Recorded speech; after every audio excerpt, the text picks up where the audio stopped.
how to deactivate Facebook dating. Hello everyone, welcome to our channel. Let's see how we can do it. So for this, just simply open up your account, and after that click on the three lines at the top right hand side corner. It will basically open up your menu. So after getting into your menu, just scroll down and then click on more.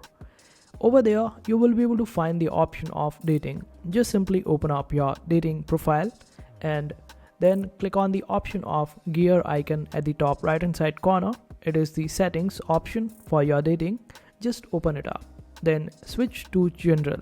Then in general, when you scroll down, you will be able to find the option of whether you want to take a break or you want to delete.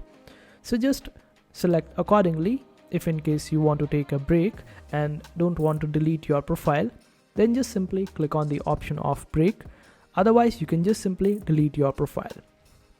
But make sure that you only delete your profile when you don't want to get back to Facebook dating. Otherwise your profile can get lost, and as for some reports by users, they lost their dating profile forever and they are not able to get on it again.